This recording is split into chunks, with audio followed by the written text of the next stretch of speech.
The title of this video more than likely has a lot of you confused.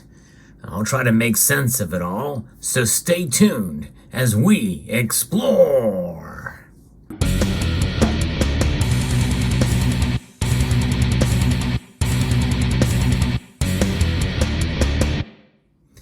How can increasingly high inflation actually make silver's price fall?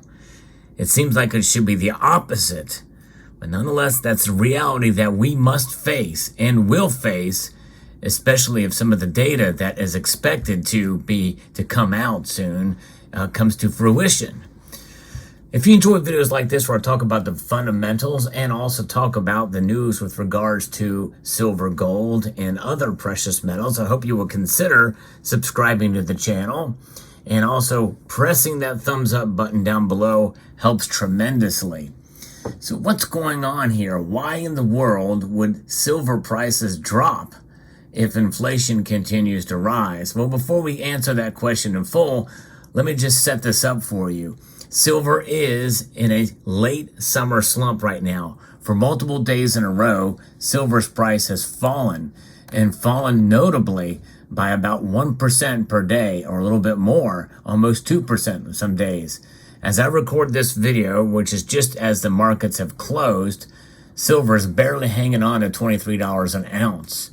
And I recorded a video predicting this late summer slump a few days ago as well, and it looks like it's coming to fruition, and it could be here through the month. In fact, it may even surpass the month of September. But of course, the silver market is complex enough, especially considering that silver is seen as an industrial metal by market participants, although many of us in this community, and a subscriber had reminded me that I should remind folks of its monetary properties as well, because silver, when you think about it, has been a monetary metal much, much longer than it has been an industrial metal. So in other words, this is the smallest unit here in the United States of measurement as a monetary metal. This is the Winged Liberty dime, and this is a great example of why silver indeed is money. And even though it does not circulate as money now, indeed it does have the properties of money. So I refer to it as dormant money, or maybe another better example would be commodity money at this point. But regardless, silver is indeed a metal that has all the properties of money. It just does not circulate as currency these days. And so that's why I think that, a lot of people, they were shifting focus, it seems, and it's understandable that the market would not see it as such, especially given its variety of uses in industry. But notwithstanding, the price is suffering. It's separating from gold a bit more. In fact, last time I checked, gold was actually up and silver was down, widening the ratio to getting close to 84-1 now. And that's frustrating to a lot of silver stackers. But I'm here to encourage you with reality and facts, and the facts around silver really maintain that it is a inflation hedge over the long course of time, but not during the short term. And so it's weathering these storms of the short-term movements of price, given the backdrop of things that are going to push it down. And by the way, gold as well too. There's an article on FX Street that talks a little bit about some of this, that we're seeing what we're going to be coming up here very, very soon. We have solid data revealed by the U.S. Department of Labor showing that Americans filing for unemployment claims was below expectations of $229,000 in the last week, with data coming in at $216,000. Although weekly measures tend to be volatile, continuing claims fell by 40,000 to 1.67 million for the week ending of August 26th. So given that the latest non-farm payrolls report for August was solid, despite seeing an uptick in unemployment rate from 3.5 to 3.8%, it appears the Fed still has work to do. But money markets do not expect any rate hikes from the U.S. central banks for the remainder of the year, even though chances of a 25 basis point rate hike are still about 7%, according to the Fed Watch tool. The data that could be coming next week could spark discussions about November's meeting. In other words, we may see it shift fairly dramatically. So what does the Fed Watch tool tell us? About a 7% chance that we'll see rates raised by a quarter point. Very, very small likelihood that's going to happen according to participants for the survey in this. Then we have a 93% chance that it's going to remain stable. In other words, no movement at all. A pause, if you will, of the market. But what's going to be coming, though, is something that very well could move that needle. The U.S. Department of Labor next week will reveal inflation in the country.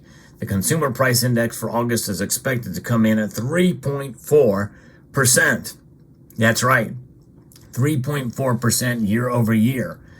That's a 0.2% increase from what we saw last month.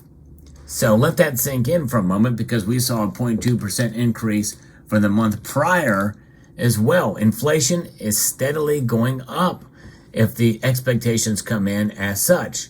Even if it goes up 1.1% to 3.3%, I think it's going to change the needle in the conversation. Core Consumer Price Index, which excludes volatile items, is foreseen at 4.5% year over year. And we know that the CPI is projected to increase compared to July's data, contrary to core CPI. Upwards revisions on the data would add to the already high inflationary pressures in the United States and trigger actions by the Federal Reserves.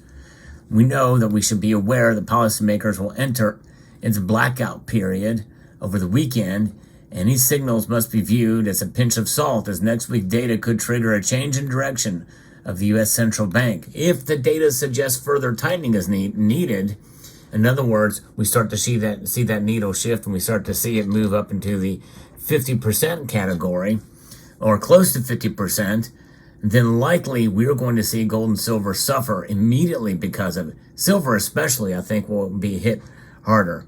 And that's just the way that it is. And silver tends to react more dramatically than gold does in these times, and especially as a increase in rates means that's going to put pressure in recessionary pressure on the economy as well. That's not really being talked about as much these days because the employment situation has been so resilient, but resilient only so far as, that people are needing to work and jobs are available. Sooner or later, some of those jobs are not going to be available when businesses go out of business because of the high inflation that we're seeing. I saw an interview on a news network about an auto dealer who's had to raise prices for everything. He talks about there's higher inflated costs all around, but it's not making its way to his wallet. And that's the case for most of us. In fact, wages, though they are up in terms of the actual dollars, real dollars, in terms of inflation-adjusted dollars, well, they're actually down. Wages are actually down. But, the powers that be and the politicians will say, well, the wages are up. Yes, in terms of dollar over dollar, yeah, they're up, but not enough to keep up with inflation. Not by a long shot, especially when you take into account food and gas and other things that are much, much higher. In fact, auto insurance in some states are seeing a 16% increase. That's kind of where we are at. So the U.S. nominal bond yields minus inflation expectations, what we're looking at as well too, they must follow the direction of the real yields there. The 10-year Treasury is seen as a proxy for real yields, stands at 1.955%, 3 basis points below its opening price. So read into that what you will, but nonetheless, I would almost say you can mark my words on this. If inflation does rise from where it was before, you are going to see gold and especially silver fall. Now, how far it will fall, I'm not sure. There's a lot of factors that will come into play. I think, but short term, I think we're going to see a slight depression in silver's price. I'm not saying it's necessarily going to plunge. There may be other factors that will bolster it up, at least for a while, but I think you're going to see it fall. And one could even make a cogent argument that even if the price doesn't move one iota, in other words, 1 red cent, well, those dollars are worth much less when you take into account if you put in that the basis of when the number comes out is when the inflation hits. Even though inflation is a continued flow of loss of value of the dollar. So in all practical purposes, silver is losing out anyway. But, we're barely hanging on to $23. Who knows, by the time you see this video, we could be into the high 22s. I still believe that 22.50 is a pretty strong support for silver either way as we go through this late summer slump. But we'll see how it plays out. But my feeling is that the Federal Reserve will probably feel emboldened, and I'm of the mindset that they will raise rates yet one more time. I know I'm in the vast minority there, only 7% think it's going to happen. But as we get closer, we'll see what these numbers show. Imagine if it came in hotter. Inflation came in hotter than that for that 3.4%. What if it's 3.6%? We're talking, massive change in discussion in a short amount of time, which is going to put pressure on silver. Now, there is hope. And again, that hope is in a long term or medium term even as well, too. You may not have to wait too long. I am still fairly bullish on silver by the end of the year. I think that enough is going to change the metrics and how they're going to focus. Sooner or later, some of the stuff of what the Fed does, the markets are going to all but ignore, because it really may not matter a whole lot at a certain point in time, especially with everything they've done so far, has only tamped it down for only a slight period of time. Now it's starting to pick back up again. So once the markets realize that, including the precious metals markets, and people maybe do a little bit less running to the safety of this because it's a losing proposition, maybe they'll run to the safety of this, because there are aspects of silver that indeed, in terms of this as an industrial metal, that are inflation proof. Let me say that again. For those of you who think I'm ultimately bearish on silver, but there are aspects of industrial silver use that are inflation proof. And so that is going to bolster well, especially with perceived deficits of silver and demand rising for the metal, or even sustaining demand is going to make an impact here. So let me know what your thoughts are in the comment section down below about this particular topic. Inflation rising and silver falling. Hope you found this video informative, insightful, and educational. I'd like to extend a multitude of gratitude to all of you for taking the time to watch, and to encourage you to please rate. That means thumb up this video. It does help a lot. Share this video and subscribe.